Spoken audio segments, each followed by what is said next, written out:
Now, why do I like this story so much? Well, a couple reasons. One, I think it's an awesome story. I mean, how many of you think it's just like the most awesomest story you've read in a long time? It's just right up there, right? But the main reason I like the story is because every time I read it, it reminds me so much about engineering. And that to me is the selling point to me of the story. It's really the story of an engineer. It really is. So let's see if we can make the connections between you and Jane and our profession and Jane, and see if we can see the connection. But before we do that, what I'd like to do is ask each one of you a simple question that I would like you to use to answer. I don't want you to answer it out loud. I want you to answer it to yourself, all right? And take a minute to think about it. And you know, be serious about it for just a minute in your life. And it's a simple question. The question is simply this: why are you in this room?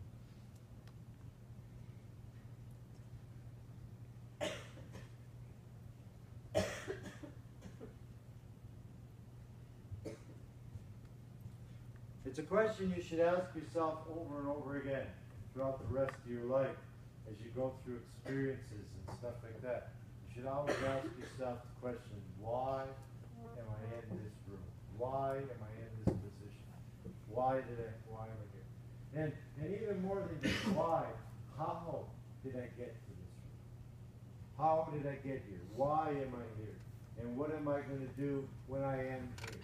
The whole how, why, what, where, when kind of thing. You can put that little thing in front of any of the questions and ask a whole new question, and it really allows you to judge your life.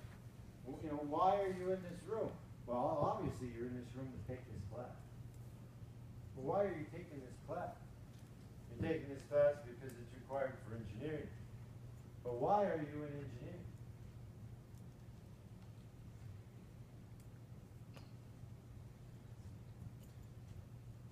Everyone kept telling Jane she should be a lady in waiting.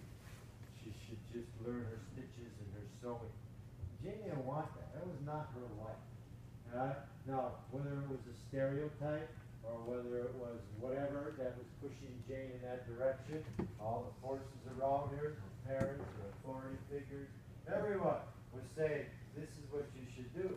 Jane kept saying to him, but I don't want to do this. I want to do this. I want to do this. I want to do this. And no one listened to her. No one paid attention to her. Right?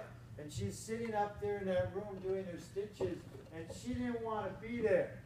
She didn't want to be there. She was not living her dream. She was living the dream of somebody else. Everyone else's dream for her was to do that, but she wanted to do this. So how'd you get here? Why are you here? Are you here because this is your dream? Are you following your dream? Are you saying, engineering's my life, engineering's my dream, this is what I want to do for the rest of my life, and that's why I'm in this room? Or are you here because you're trying to live somebody else's dream for you? I don't know you from anybody. I don't know. I don't really give a shit, you know what I'm saying? But you should ask that question. Why am I here?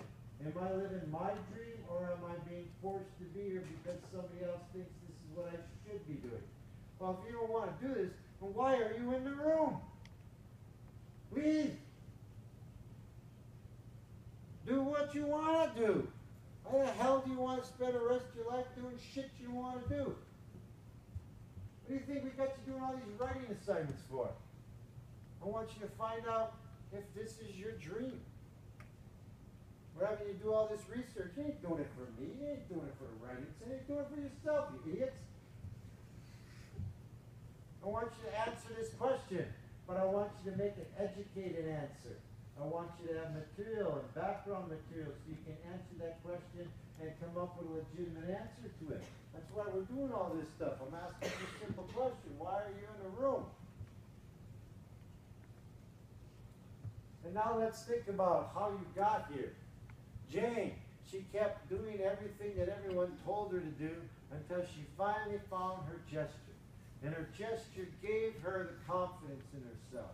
It gave her the ability to follow the dream that she really wanted to follow. He encouraged her and gave her advice, right?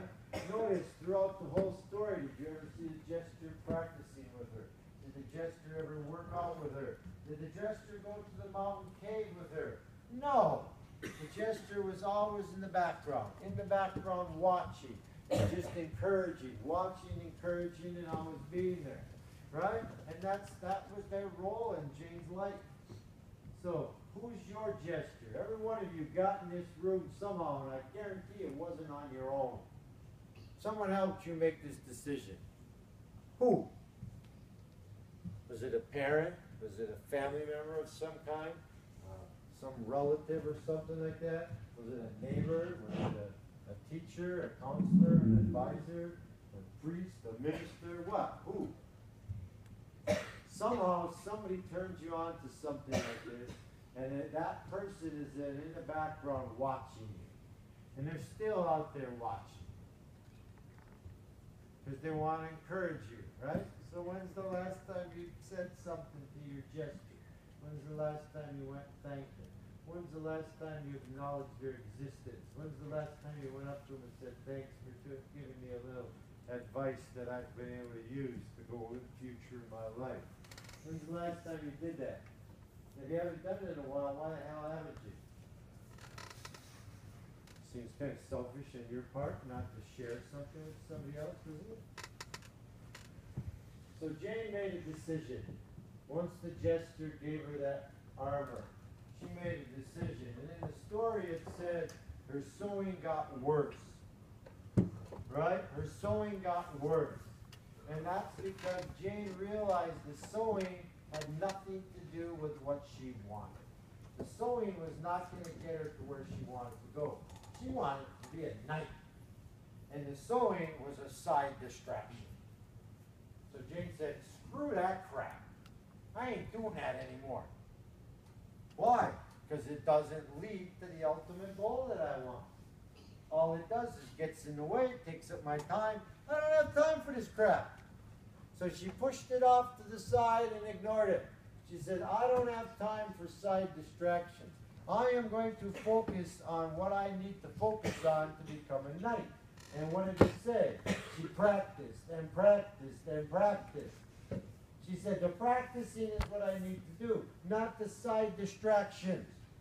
The side distractions do not lead me to engineering. So how many of you have done that?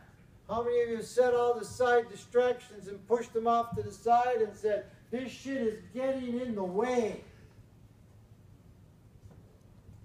How many of you are still trying to keep conversations going on and connections with people back home that you're never going to see again for the rest of your life?